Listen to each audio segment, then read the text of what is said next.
하겠습니다. 하나님 감사합니다. 오후 시간에 또 주님의 말씀을 사모하는 마음으로 이렇게 모였습니다. 우리로 하여금 하나님의 말씀을 즐거워하며 그 말씀을 우리가 붙들고 살아가는데 아버지 하나님 귀한 힘을 얻는 이 시간 되도록 주님 함께하여 주시옵소서. 하나님의 말씀이 우리에게 귀한 원동력이 되게 하시고 그 말씀을 통해서 우리가 살아가는 삶의 현장에서 모두가 승리하도록 하나님 축복하여 주시옵소서. 예수님의 이름으로 기도드립니다. 아멘. 예, 칭찬은 고래도 춤추게 한다는 말을 이제 많이 들어보셨죠? 그 칭찬의 위력에 대해서 이야기를 하고 있는데요. 이 칭찬에 대해서 좀 이렇게 많은 명언과 같은 말씀들이 참 많이 있어요. 뭐 칭찬은 바보를 천재로 만든다. 그죠? 옆에 바보 같은 사람이 있으면 칭찬 많이 해주시면 예, 천재로 이제 되고요. 또 칭찬은요, 정말로 보물찾기와 같다. 뭐 칭찬은 상대방에게 기쁨을 준다. 아마 등등 같은 여러 가지 칭찬에 대한 이야기가 있는데요. 오늘 말씀을 보면 바울이 데살로니가 교회에게 쓴 편지인데요. 바울의 이 첫 번째 편지에 어떻게 보면은 첫 시작이 그 교회를 칭찬하는 것으로부터 시작하고 있다라는 거죠. 어떤 교회는요, 책망부터 시작하잖아요. 어떤 교회는요, 권면부터 시작을 하잖아요.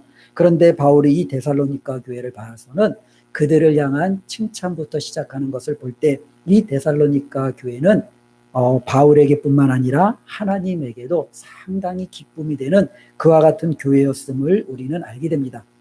좀 오래된 이야기이긴 한데요. 예전에 아는 선배가 이제 금요 철야를 마치고 이제 집으로 가던 중이었습니다. 이렇게 지하철을 타고 이제 멀리 있는 집을 이제 가는데 정류장이 이제 지하철 그 역 문이 열리면서 한 두 이제 여대생 정도 돼 보이는 이제 그 두 이제 여자 청년이 이제 자기 옆자리에 앉은 거예요. 근데 한 사람은 거의 만취 상태고 한 사람은 이 만취 상태인 그 친구를 거의 부축하면서 끌다시피 이제 그 자리에 앉힌 거예요. 이 뭐 선배도 이제 금요철야를 끝나고 이제 워낙 이제 지친 몸이라서 이제 거의 이제 뭐 한 11시, 12시 다 돼 가니까 이제 자기 갈 길도 멀고 하니까 이제 꾸벅꾸벅 이제 졸면서 이제 간 거예요. 근데 꾸벅꾸벅 졸다 보는데 갑자기 허벅지가 뜨뜻하다는 거예요. 예. 눈을 딱 떠봤더니 그 술 취한 옆에 있던 여대생이 토를 한 건데 그 토를 그냥 바로 우액하면서 그냥 그 자리와 이 선배의 정말 옷에 그냥 이렇게 흥건히 이렇게 젖은 거죠. 너무너무 화가 나고 어찌할 바 몰라서 잠이 확 깨서 그냥 파들짝거리고 있는데 근데 갑자기 그 술 취한 여대생을 데리고 온 그 이제 또 다른 친구죠. 정신이 말짱한 친구가 갑자기 그냥 일어나서 죄송하다고 이야기하면서 가방에서 수건과 이런 걸 보면서 토를 그냥 맨손으로 휴지로 이렇게 다 닦아내고 또 이제 선배의 옷 묻은 것들을 닦아주고 의자를 닦아주고 또 그거를 이제 젊은 여자가 이제 또 이제 그렇게 술 먹고 토하고 보니까 어른들은 또 곱지 않은 시선으로 보지 않아요? 그 곱지 않은 시선들을 향하여 꾸벅꾸벅 90도로 일하면서 죄송합니다 하면서 이제 그 모든 사태를 수습하고 이제는 그 친구를 다시금 끌고 이제 그 다음 정거장에서 이제 내렸대요. 근데 이 선배가 그 모습을 딱 보면서 야, 저런 친구가 하나 있으면 정말 좋겠다라는 생각을 했답니다. 정말로 어떻게 보면은 술 취하고 정말로 나몰라라 하고 어떻게 보면 부끄럽잖아요. 근데 그것을 자기 일처럼 정말로 그렇게 그냥 다 그냥 껴안고 정말로 자신이 잘못하지도 않았음에도 모든 사람에게 허리를 조아리며 용서를 구하고 또 친구를 돌보고 또 자신이 할 수 있는 최선의 그 모든 모습들을 다하면서 그 여학생의 그 친구가 얼마나 멋지고 대단한지 입이 닳도록 계속적으로 칭찬하는 것을 보았습니다. 어쩌면은 그 선배는요, 갈 때마다 이 이야기를 그때 당시에는 했어요. 야, 정말로 내가 정말 멋진 사람 봤다. 그러면서 전혀 알지도 못하지만 그 알지 못하는 그 한 청년의 그 모습에 너무 큰 도전과 감명을 받은 나머지 그것을 끊임없이 이야기하고 있는 것을 보게 되는데요. 오늘 이 데살로니가 교회가 어쩌면 바울에게는 지금 그와 같은 이미지예요. 이 데살로니가 교회는 바울이 세운 수많은 교회 중에 하나예요. 그런데 이 바울은요, 이 데살로니가 교회를 생각할 때마다 그냥 그 입에 침이 마르도록 칭찬하는 것이 정말로 아깝지 않을 정도로 얼마나 이 교회를 향하여 감사와 칭찬과 또 그 교회를 높이고 있는지 우리는 보게 됩니다. 특별히 바울은요, 이 교회를 바라보면서 도대체 이 교회가 어떠한 모습을 가졌기에 바울은 이렇게 이 교회를 칭찬할까라고 우리가 생각해 볼 수 있는데요. 오늘 말씀을 보면은 특별히 2절에 바울은 이렇게 기록을 하고 있습니다. 2절 말씀이요. 우리가 너희 모두로 말미암아 항상 하나님께 감사하며 기도할 때에 너희를 기억함은 너희의 믿음의 역사와 사랑의 수고와 우리 주 예수 그리스도에 대한 소망의 인내를 우리 하나님 아버지 앞에서 끊임없이 기억함이니. 예, 바울이 그들을 생각할 때마다 감사와 기쁨과 칭찬이 넘쳐나는 이유는 그들 가운데 뭐가 있기 때문에 그래요? 쉽게 얘기하면 믿음과 소망과 사랑이 있는 거예요. 그렇죠?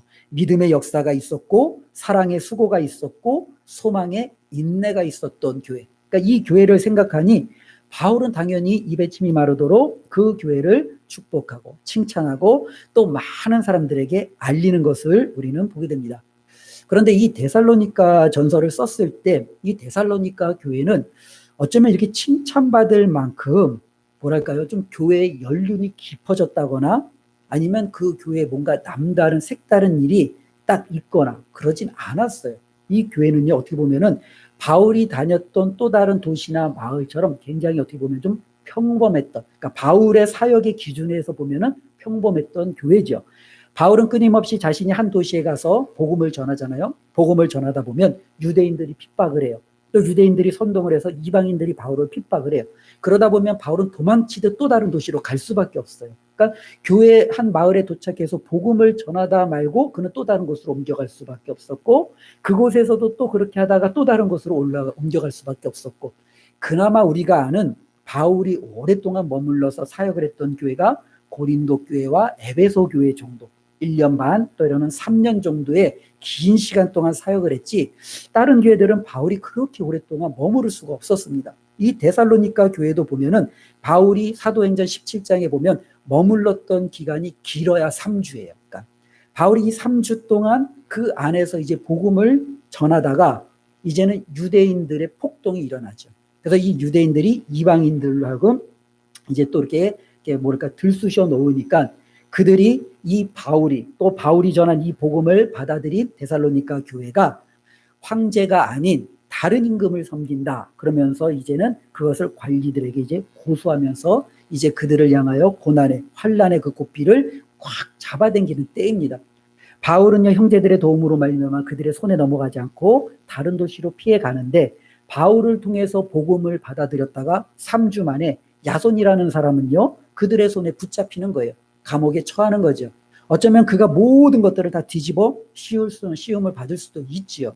그런데 그는요 자신에게 부과된 벌금을 내고 때로는 자신에게 부과된 여러 가지 고난을 그는 그대로 감내하며 또 교회 안에 그가 정말로 하나님이 세운 귀한 성도로서 살아가는 것을 보게 됩니다. 어쩌면 짧은 연륜과 그 짧은 그 3주 안에 이 교회에 닥쳤던 무수한 고난들은 그들이 믿음을 지키기에는 상당히 어려울 수 있는 기간과 때로는 환경 아니겠습니까? 그럼에도 불구하고요 그들은요 자신들의 믿음을 포기하지 않았다는 거예요. 이 믿음을 붙드는데 그들은요 고난이 와도 내가 손해가 된다 할지라도 아니 내가 이 복음을 받아들인 지 며칠 되지 않았다 할지라도 그들은 어떻게 해요? 그 믿음을 굳건히 붙들고 있었다라는 거죠. 이게 바로 데살로니가 교회가 가지고 있었던 믿음의 역사라는 거예요. 오늘날도 하나님께서 찾는 믿음은 이와 같은 믿음 아니겠어요? 우리가 얼마나 오랫동안 신앙생활을 했느냐, 얼마나 우리가 많은 신앙의 지적인 수준을 가지고 있느냐가 아니라 우리가 어떠한 환경, 어떠한 조건에서도 그 하나님에 대한 그 믿음을 포기하지 아니하고 고난을 넉넉히 감당할 준비가 되어져 있고 그 고난을 감당할 수 있느냐, 이것이 바로 그 사람의 믿음의 판단의 기준이 될 수 있다라는 겁니다. 우리가 살펴보았던 빌립보 교회도 그와 같은 맥락 속에서 바울이 기도하는 거였지요. 그들 가운데 믿음 안에서 고난이 와도 두려워하지 않는 그 믿음을 주십시오. 어쩌면 바울이 빌립보 교회를 향한 기도의 제목이었어요. 그런데 그 기도의 제목이 데살로니가 교회는 있었던 거예요. 짧은 시간 동안에도 그들에게는요 어떤 환난과 어려움이 와도 이 믿음을 붙들고 놓지 않는 놀라운 역사가 그들 가운데 있었지요. 또 하나는요 그들 가운데는 사랑의 수고가 있었다라는 겁니다. 그러니까 사랑은요 어떻게 보면은요 수고예요, 수고. 수고는 힘들어요. 그렇죠? 그러니까 내가 사랑한다는 것은 그만큼 내 안에 있는 에너지와 힘과 모든 것을 쏟아 붓는 거예요. 그렇지 않고 사랑한다라는 말로만 사랑하는 것은요, 사랑이 아니죠. 그렇죠? 사랑은요, 우리 안에 있는 온갖 수고가 같이 동반되어질 때 상대방이 그 사랑을 느낄 수 있어요. 아무리 배고픈 사람이 옆에 있을 때 따뜻한 말로 위로해주고, 아유, 얼마나 배고프겠니? 얼마나 힘들겠니? 아유, 정말로 잘 버텨내라. 이것은 그에게 힘이 되지 않아요. 정말로 배고픈 자에게 힘이 되는 것은 내 안에 있는 빵을 쪼개서라도 그에게 나누어 줄 때, 그 사람은, 아, 이 사람이 정말로 나를 위하는구나. 자기 먹을 것도 부족할 터인데 나에게 이것을 나눠주는구나. 그 사랑을 느낄 수 있는 거죠. 바로 이 데살로니가 교회는요, 그 짧은 시간에 바로 이와 같은 사랑의 수고가 있었다라는 거예요. 도대체 어떠한 이런 수고가 있었는지 구체적인 증거는 나와 있지는 않아요. 그러나 그들의 모습은 분명히 형제들 안에, 교회 공동체 안에 사랑의 모습이 있었죠.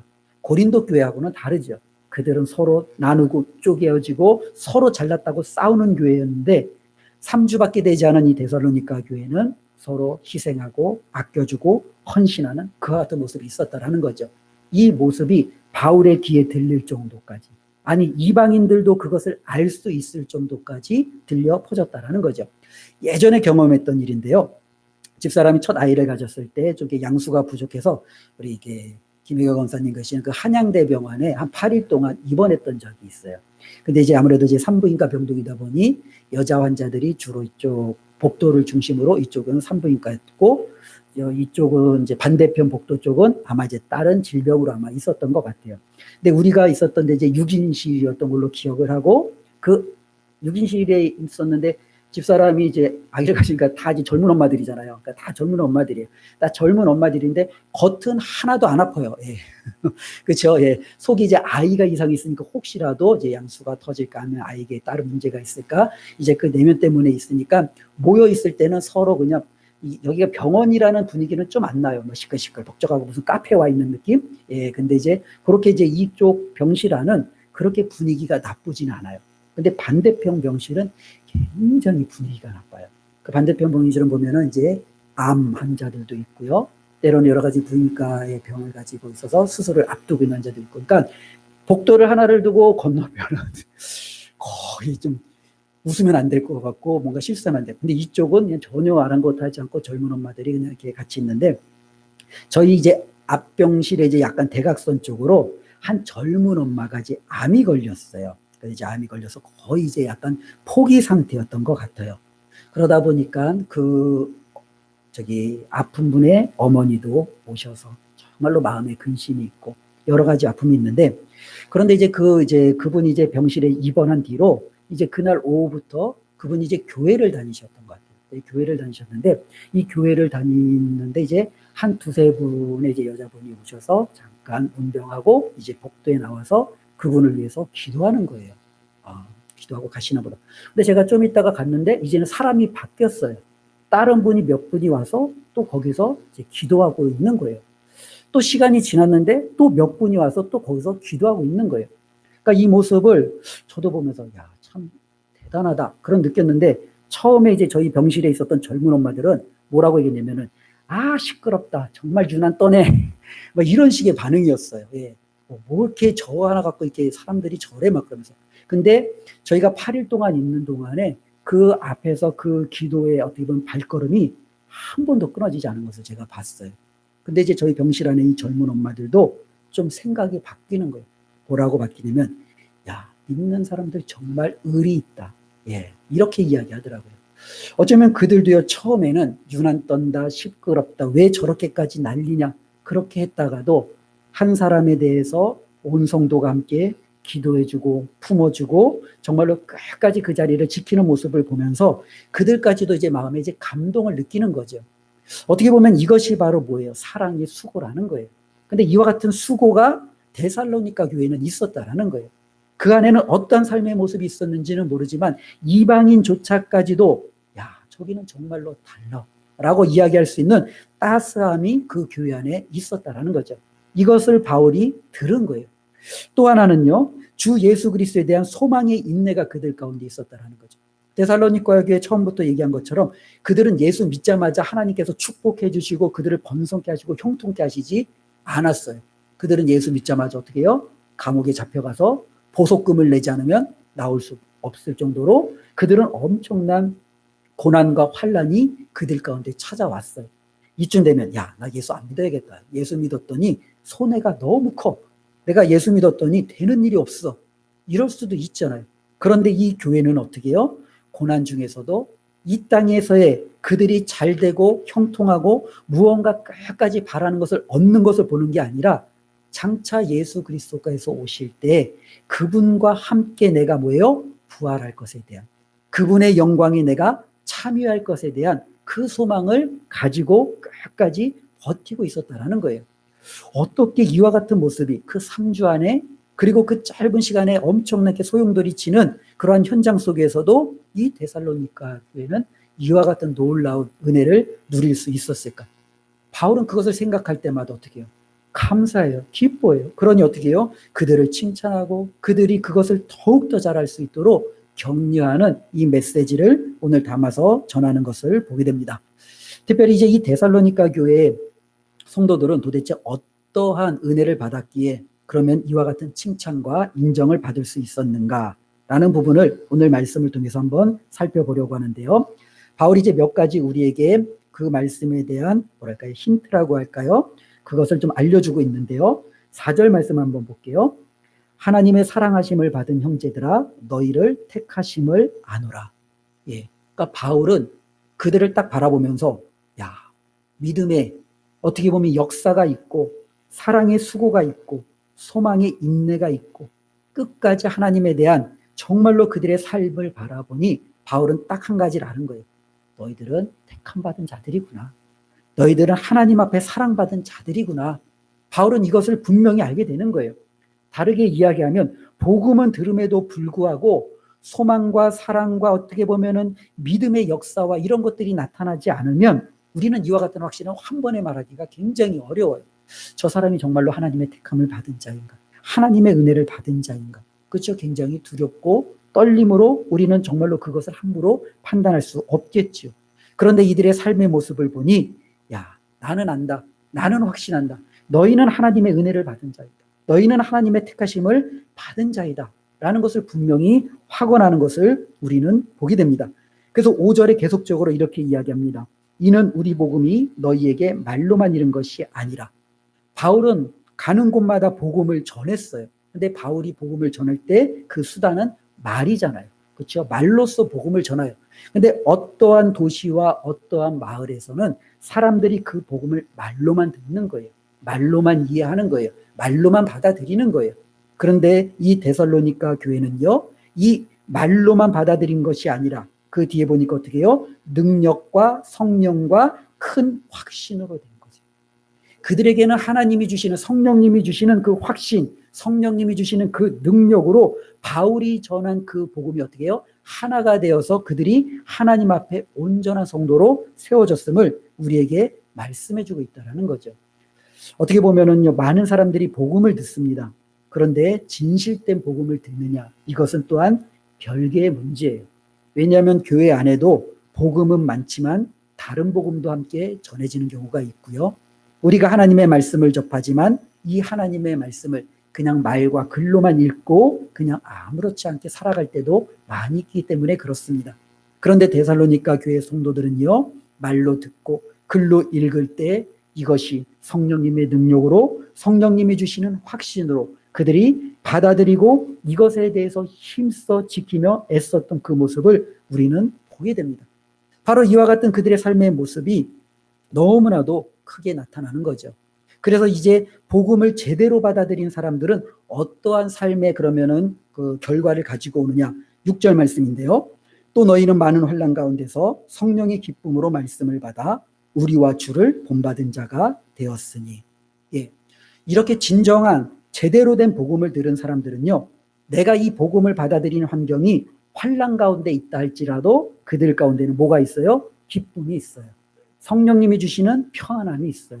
그러니까 그들은 3주라는 짧은 시간이 문제가 되지 않고 내가 옥에 갇히는 정말로 이 핍박이 문제가 되지 않고 성령님이 나에게 이 복음을 전해 주심으로 나로 하여금 하나님의 택하심과 하나님의 은혜를 입게 깨닫게 해주시는 이 놀라운 은혜에 그들은 푹 빠져서 감사함과 그들은 기쁨으로 자신들의 믿음 생활을 해나가는 것을 우리는 보게 됩니다. 이것이 바로 데살로니가 교회 성도라는 거죠. 그리고 바라기는 이 모습이 우리의 모습이 되기를 주님의 이름으로 축복을 드립니다. 특별히 바울은요, 이들의 삶의 모습이 더 나아가서 6절 마지막에 보니까요, 우리와 주를 본받은 자가 되었다라고 이야기합니다. 복음은 누누이 이야기하지만요, 그 사람의 삶의 변화를 가져다 줘요. 죄송스러운 말씀이지만 많은 분들이 자신의 성격은, 성품은 바꿀 수 없다라고 이야기를 해요. 그것은 하나님을 모독하는 거죠. 예, 그렇지요. 하나님은 우리의 성격도 성품도 변화시킬 수 있어요. 그렇지요. 우리가 욥기의 아침에 살펴본 것처럼 하나님은요, 하나님의 능력으로 못 하시는 게 없어요. 하나님은 모든 것을 다 바꾸실 수 있고 변화시킬 수 있고 새롭게 하실 수 있어요. 그와 같은 능력을 지금 데살로니가 교회 사람들은 체험하고 있는 거예요. 복음을 받아들였더니 그들의 삶이 어떻게 해요? 변화되는 거예요. 그들의 성품이 변화되는 거예요. 이제는 그들이 예전의 삶이 이제 끊어지고 자신들에게 복음을 전해주었던 바울을 따르는 삶으로, 바울이 전해주었던 그 예수 그리스도를 따르는 삶으로 그들의 삶이 바뀌기 시작하는 거죠. 그들이 이제는요, 대접받으려고 하는 게 아니라 섬기려 하고, 그들이 원망과 불평 가운데 사는 것이 아니라 감사와 기쁨 가운데 살아가게 되고요. 그들이 고난 중에서도 절망하는 것이 아니라 소망을 바라보며 하나님이 맡겨주신 사명을 더욱더 잘 감당하기 위해서 부단히 애쓰는 주님의 모습, 바울의 모습, 때로는 귀한 성도의 모습으로 변화되어지며 나아가는 것을 보게 됩니다. 너무너무 멋진 삶이죠. 그래서 7절에 바울은 이렇게 이야기합니다. 그러므로 너희가 마게도냐와 아가야에 있는 모든 믿는 자의 본이 되었느니라. 이게 우리식으로 표현하면 이거예요. 그러므로 너희가 북한과 남한에 있는 모든 믿는 자의 본이 되었느니라. 이 정도로 넓은 지역에 이제는 이 데살로니가 교회 성도들의 모습이 많은 사람들의 기감이 되었다는 거예요. 정말로 데살로니가라는 도시는요, 큰 도시는 아니에요. 어쩌면 고린도라든지 아테네라든지 아니면 빌립보에 비하면은요, 그 도시는 그렇게 크지는 않아요. 그럼에도 불구하고 그 작은 도시에서도 복음을 받아들이고 이 복음으로 변화된 삶을 살아갔던 그 소수의 사람들은요, 그들이 끼치는 영향력은 굉장히 크다라는 거예요. 야, 이 영향력이 마게도냐와 때로는 아가야에 있는 다른 형제들에게, 다른 믿는 자들에게 믿음 생활은 이렇게 하는 거야. 야, 믿는다면은 이렇게 이 데살로니가 교회를 한번 봐야 돼. 내가 믿으면 어떻게 되나요? 그 데살로니가 교회를 보면 돼. 알려줄 정도로 그들은 뭐예요? 그들에게 귀한 본이 될 수 있을 정도로 아름답게 성장했던 것을 우리는 보게 됩니다. 정말로 그들이 보여줬던 본이라는 것은 앞에도 이야기했던 믿음의 역사와 사랑의 수고와 소망의 인내라고 이야기를 했는데요. 그리고 이것은요, 그것뿐만 아니라 9절과 10절에 더욱더 구체적으로 이제 그들에게 변화를 우리에게 보여주고 있습니다. 9절과 10절 말씀을 제가 읽어보겠습니다. 그들이 우리에 대하여 스스로 말하기를 우리가 어떻게 너희 가운데 들어갔는지와 너희가 어떻게 우상을 버리고 하나님께로 돌아와서 살아계시고 참되신 하나님을 섬기는지와 또 죽은 자들 가운데서 다시 살리신 그의 아들이 하늘로부터 강림하실 것을 너희가 어떻게 기다리는지를 말하니 이는 장래의 노하심에서 우리를 건지시는 예수시니라. 예. 바울이 지금 9절에서 10절 얘기하는 것은 문맥상 이런 겁니다. 데살로니가 교회에 핍박이 왔을 때 바울은 그냥 뭐랄까요, 주랭랑을 칠 수밖에 없는 상황이었죠. 잡히면 죽으니까. 그러니까 성도들에 의해서 그는요, 데살로니가에서 이제 아덴으로 갈 수밖에 없었어요. 근데 이제 바울과 함께 있었던 일행들이 있잖아요. 디모데라든지 신라라든지. 근데 이제 그들도 이제 여기다 합류해야 되는데 바울의 마음에 너무나도 뭐예요? 안타까움이 있는 거예요. 어떤 안타까움? 이제 3주밖에 안 됐는데, 이제 각 복음을 받아들였는데 그 복음을 전한 모든 사람들이 다 빠져나오면 이 교회는 누가 책임을 져요? 그러니까 바울은 자기는 빠져나와도 아마 사람들에게 관련이 없는 디모데와 신라는 그곳에 이제 남기고 이제는 그쪽의 믿음을 좀 더 잘 돈독히 알고 나중에 합류하도록 이야기를 합니다. 그리고 이제 나중에 이 디모데가 이제 그 바울이 이제 당부한 대로 데살로니가 교회를 잘 섬긴 후에 이제는 후에 이 바울과 다시금 이제 합류하게 됩니다. 이제 고린도라는 도시에서 이제 합류하게 되는데, 그때 이제 이 디모데가 와서 이제 보고하는 내용이에요. 이 데살로니가 교회에서 보고하는 내용인데 크게 세 가지를 보고하는 거예요. 9절에 보니까 어떻게 보고하냐면은 그들이 우상을 버렸습니다 라고 보고하는 거예요. 두 번째로는요, 그들이 하나님을 섬깁니다 라고 보고합니다. 세 번째는요, 그들이 하늘의 소망을 가지고 지금도 고난 중에서 인내하고 있습니다. 이렇게 합니다. 이게 바로 데살로니가 교회 성도의 모습이었어요. 당연히 그 교회는요, 너무나도 귀한 하나님 앞에 칭찬과, 또 바울은 그 교회를 생각할 때마다 감사가 넘치는 것을 보게 됩니다. 저와 여러분들도 모든 우상을 버리고 살아계신 하나님을 우리도 섬기고 있지 않습니까? 우리도 우리에게 주어질 하늘의 영광을 기대하며 우리도 이 땅에서 살아가고 있지 않습니까? 저와 여러분들의 그 삶의 모습이 믿음의 역사로, 사랑의 수고로, 소망의 인내로 더더욱 넘치는 은혜가 있기를 바랍니다. 그래서 이제 우리도 좀 소문내는 거죠. 예. 야, 북서울 구매숲 앞에 있는 은강교회, 아, 내 거기 알아. 야, 내 그 집사님 아는데, 내 그 권사님 아는데, 야, 거기는 좀 독특하더라. 거긴 정말로 다르더라. 이와 같은 것들이 정말로 우리도 넘치게 전할 수 있다면 얼마나 행복할까 생각해 봅니다.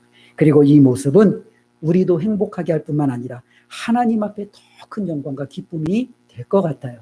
저와 여러분들이 이를 위해서 하나님 앞에 우리도 칭찬받는 성도로서, 자녀로서 우뚝 서시기를 주님의 이름으로 축원드립니다. 기도하겠습니다. 하나님 감사합니다. 오늘도 주님의 말씀을 통해서 칭찬받는 데살로니가 교회의 성도들의 모습을 살펴보았습니다. 하나님, 저들의 모습과 나의 모습은 얼마나 비슷한지요? 아니면 얼마나 다른지요? 하나님, 비슷하다면 감사합니다. 더욱더 힘써 믿음의 역사, 사랑의 수고, 소망의 인내를 갖도록 주님 도와주시옵소서. 하나님, 다르다면 정말로 이제는 저의 과거의 모습을 벗어버리고 하나님이 기뻐하시는 믿음의 변화된 모습으로 설 수 있도록 성령 하나님 도와주시옵소서. 예수님의 이름으로 기도드리옵나이다. 아멘.